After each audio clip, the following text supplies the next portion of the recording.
আবৃত্তি করছি সুনীল গঙ্গোপাধ্যায়ের লেখা কবিতা কেউ কথা রাখেনি। কেউ কথা রাখেনি। ৩৩ বছর কাটলো, কেউ কথা রাখেনি। ছেলেবেলায় এক বষ্টুমি তার আগমনী গান হঠাৎ থামিয়ে বলেছিল, শুক্লা দ্বাদশীর দিন অন্তরাটুকু শুনিয়ে যাবে। তারপর কত চন্দ্রভূ অমাবস্যা এসে চলে গেল, কিন্তু সেই বষ্টুমি আর এলো না। ২৫ বছর প্রতীক্ষায় আছি। মামাবাড়ির মাঝি নাদের আলী বলেছিল, বড় হও দাদা ঠাকুর, তোমাকে আমি ৩ প্রহরের বিল দেখাতে নিয়ে যাব। সেখানে পদ্ম ফুলের মাথায় সাপ আর ভ্রমর খেলা করে। নাদের আলী, আমি আর কত বড় হব? আমার মাথা এই ঘরের চাঁদ ফুরে আকাশ স্পর্শ করলে তারপর তুমি আমায় ৩ প্রহরের বিল দেখাবে? একটাও রয়্যাল গুলি কিনতে পারেনি কখনো। লাঠি লজেন্স দেখিয়ে দেখিয়ে চুষেছে লস্কর বাড়ির ছেলেরা।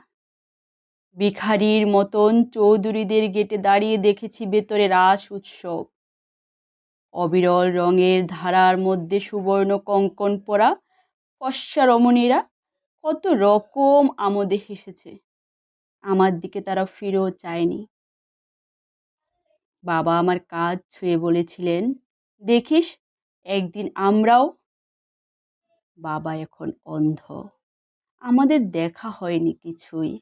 সেই রয়্যালগুলি, সেই লাঠি লজেন্স, সেই রাস উৎসব আমাকে ফিরিয়ে দেবে না।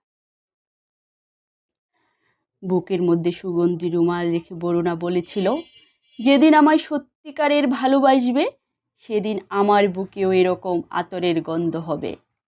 ভালোবাসার জন্য আমি হাতের মুঠোয় প্রাণ নিয়েছি। দুরন্ত ষাঁড়ের চোখে বেঁধেছি লাল কাপড়। বিশ্ব সংসার তন্ন তন্ন করে খুঁজে এনেছি ১০৮টি নীলপদ্ম।